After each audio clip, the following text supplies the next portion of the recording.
Assalamualaikum warahmatullahi wabarakatuh.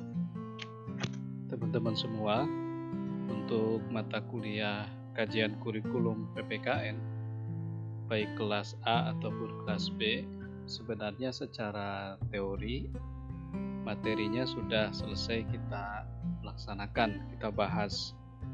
Terakhir kita membahas tentang atau mereview tentang ruang lingkup materi pembelajaran PPKN pada tingkat SMP dan SMA atau sederajat.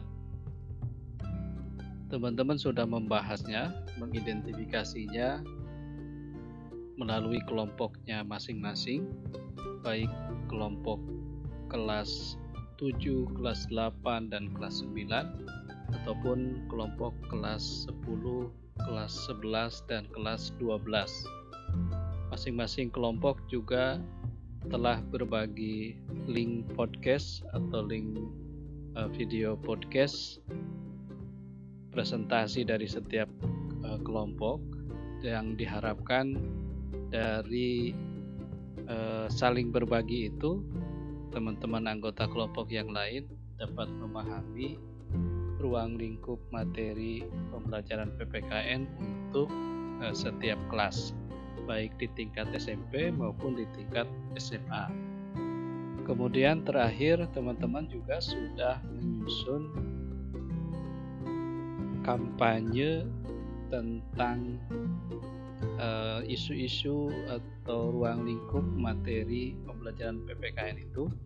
Teman-teman memilih salah satu tema saja dari ruang lingkup materi pembelajaran PPKN. Nah, sudah dikerjakan. Dan untuk terakhir, perkuliahan terakhir kita akan merancang baik kelas A ataupun kelas B, kita akan menyusun buku kumpulan esai. Buku kumpulan esai dari teman-teman semua. Nanti termasuk saya juga akan menulis satu esai yang berbicara seputar kajian kurikulum PPKN. Teman-teman bisa mengembangkan dari kampanye yang sudah disusun, ya, tema yang sudah dipilih dalam kampanye kemarin, dikembangkan menjadi esai. Struktur esai sebenarnya seperti halnya kita membuat paragraf, hanya esai yang terdiri atas beberapa paragraf. Ada bagian pendahuluan, ya, minimal satu paragraf, kemudian ada bagian inti, batang tubuh dari esai, ya, atau pembahasan, terdiri atas beberapa paragraf, dan satu paragraf terakhir berisi tentang conclusion atau kesimpulan.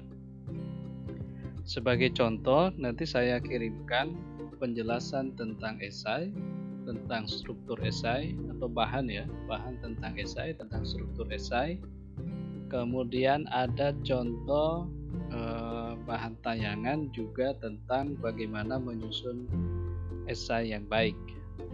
Nah, penyusunan esai ini masing-masing setiap mahasiswa, ya, teman-teman semua menyusun satu esai dengan judul yang menarik, ditulis dalam kertas A4 minimal 2 halaman sampai 3 halaman saja, ya, 2 sampai 3 halaman, spasi 1,5 menggunakan font Times New Roman atau Calibri 12 gitu, ya.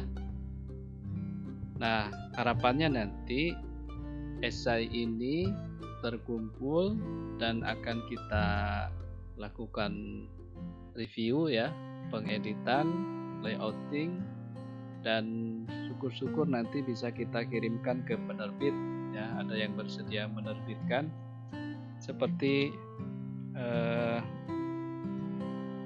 teman-teman kelas A ini yang sudah berhasil menyusun kemarin di mata kuliah bahasa Indonesia. Merdeka dalam Hidup, sehimpun esai-esai inspiratif.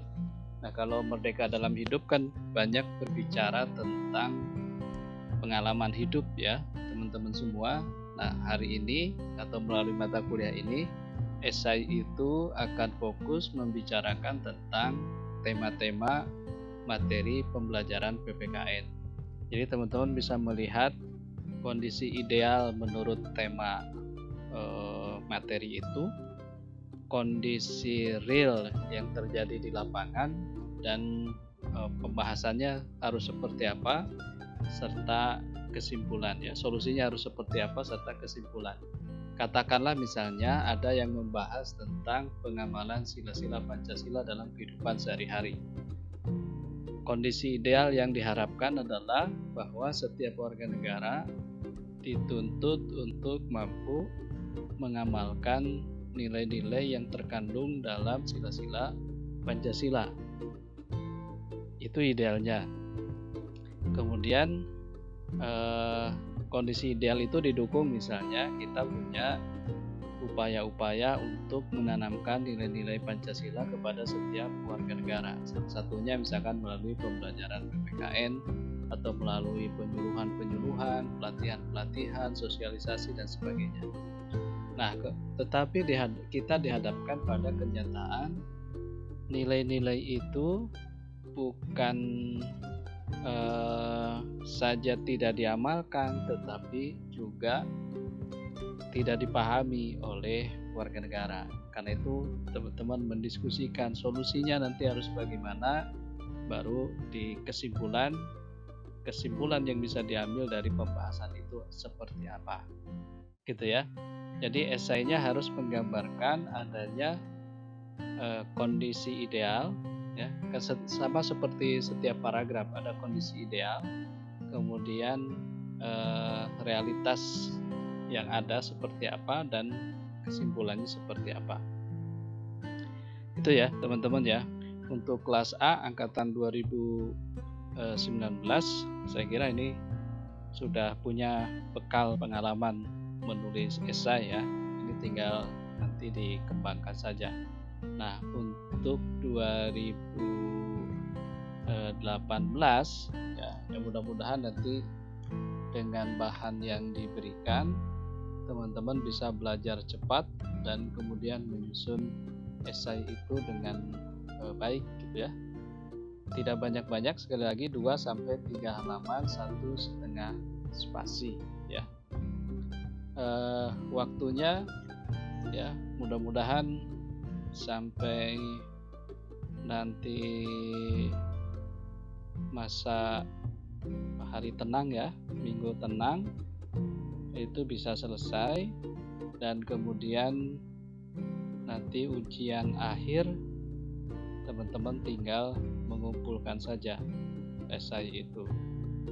Nah, kemudian selama proses penyusunan ya teman-teman boleh misalnya hari Senin besok atau hari Kamis besok ya teman-teman bisa mengumpulkan sekaligus presensi ya, progres ya sudah sampai mana, nanti kita coba cek, dan kalau ada masukan-masukan nanti tinggal diperbaiki lagi, dan finalnya nanti di ujian akhir semester ya dikumpulkan semuanya. Mudah-mudahan selama masa dari ujian akhir semester sampai masuk semester baru, naskah itu sudah selesai melalui proses editing dan siap untuk cetak. Itu yang dapat saya sampaikan. Terima kasih atas segala perhatian. Assalamualaikum warahmatullahi wabarakatuh.